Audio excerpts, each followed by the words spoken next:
Hey guys, Youngblood with you, and I wanted to let those of you know that are getting into Star Citizen 3.1 PTU that there's actually a weapons pack available for free for testing purposes on Voyager Direct that you can pick up to basically allow you to test some of the newer weapons that are in the game.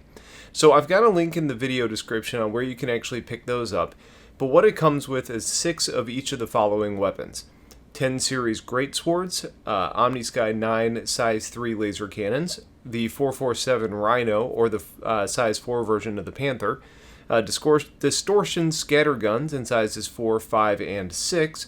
It also brings some ballistic scatterguns in sizes 1, 2, and 3, and finally size 1 ballistic Gatling weapons. So with that in mind, I've tested some of these, but the problem is that the ships that you can fly right now are the ones that CIG has included for testing. So my standard test bed, the Saber, is not in right now. So I'm trying to do testing with other platforms. Luckily, the Super Hornet is there, as well as the new and improved 325, though be cautious what you've read earlier because it sounds like the 325 is getting size 3 weapons on all of the hard points, not size 4 on the nose like you may have seen on the RSI site. Either way, the weapons that I've tested so far are the Omnisky 9s, the ballistic scatterguns in sizes 2 and 3, and the size 5 Absolution Distortion scattergun.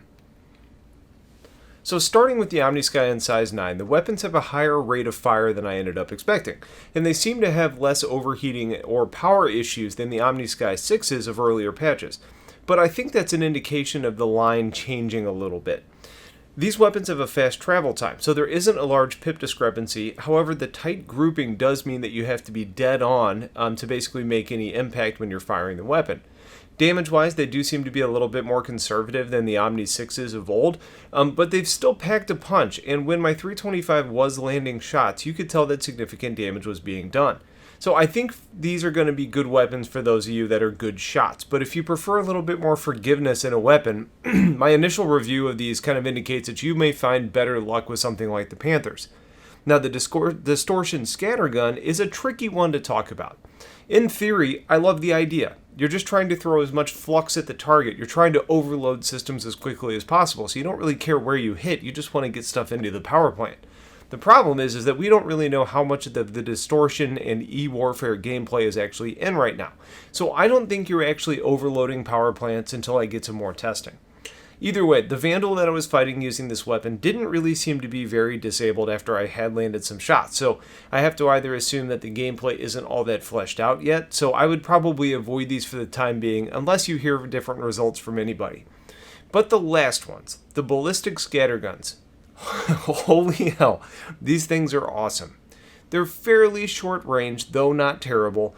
You do need to let the distance close in a little bit though. Damage wise, they're basically overwhelming. I had 3 size 3 Predator shotguns and 2 Hellion size 3 or size 2 scatterguns on the Super Hornet, so 3 size 3s and 2 size 2s. And frankly, it's gotten me really excited about the idea of being able to run 4 size 3 Predators on my Saber Comet. I'm not really sure if they're overpowered right now or just effective against the lower skilled NPCs, but they do certainly have a lower ammo count on board, so while overheating isn't a real big concern, watching your ammo in larger engagements and forays is going to be tough.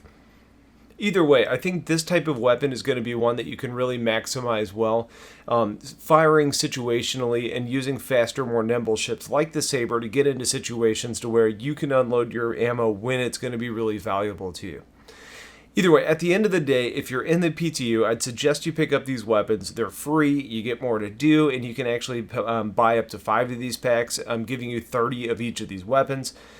So as always, as testing continues, I'm going to be reporting back. But until then, let me know if you guys have questions on any of this, and stay tuned for a lot more content coming soon. Have yourselves a wonderful day, and take care.